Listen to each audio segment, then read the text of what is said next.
नमस्कार, जय हिंद, जय महाराष्ट्र मित्रांनो. आज आपण पाहणार आहे अल्फ्रेड वेगनरची ड्रिफ्टिंग थेरी म्हणजेच अल्फ्रेड वेगनरची भूखंड वहन सिद्धांत पाहणार आहे. आता अल्फ्रेड वेगनरनं एक थेरी मांडली होती ज्यामध्ये भूखंड वहन सिद्धांत आहे. आता भूखंड वहन म्हणजे काय, तर एक भूखंड एका जागेवरून दुसऱ्या जागेवर स्थलांतरित होणे त्यालाच भूखंड वहन म्हणते. तर ह्या भूखंड वहनाचा सिद्धांत अल्फ्रेड वेगनरनं मांडला.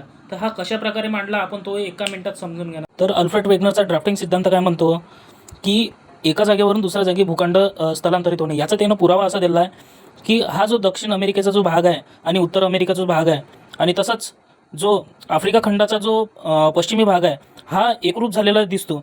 तसंच उत्तर अमेरिकेचा आणि ग्रीनलँडचा जो समग्र भाग आहे आणि तसंच युरोप खंडाचा भाग आहे हा एकत्रित झालेला दिसतो. तसेच त्यांनी या सिद्धांतामध्ये स्पष्ट करताना असं सांगितले आहे की या ज्या किनाऱ्यावरती भागातले तसेच या क्षेत्रातले जे प्राणी आहे, प्राणी म्हणो किंवा वनस्पती, जे सजीवसृष्टी आहे ती सजीवसृष्टी ह्या पट्ट्यात पण आढळली.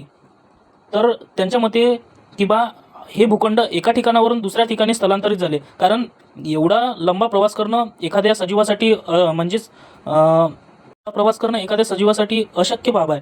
म्हणून त्याच्यासाठी त्यांनी एका ठिकाणावरून दुसऱ्या ठिकाणी हे जे भूखंड वहन म्हणजे स्थलांतर झालं, तर यावरून ते प्राण्यांचे स्थलांतरित होत गेले आणि इकडे जो खडक भेटते किंवा जो दगड माती जे आहे खनिज संपत्ती तेच ह्या खंडावर पण भेटते.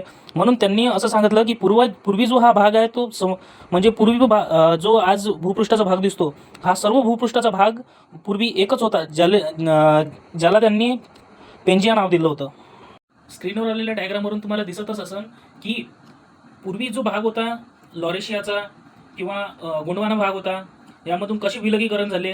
त्याच्यानंतर पुढच्या इमेजमध्ये तुम्हाला असं दिसेल की जे पूर्ण भूखंड आहे ते वेगवेगळ्या तुकड्यांमध्ये असे वाटले गेलेले आहे आणि प्रत्येक खंडावर सारखे प्राणी आणि सारखे वनस्पती, सारख्या दगडरचना किंवा मृदारचना ह्या आढळल्या. यावरून त्यांनी हा सिद्धांत मांडला. प्लेट टेक्टॉनिक म्हणजे काय?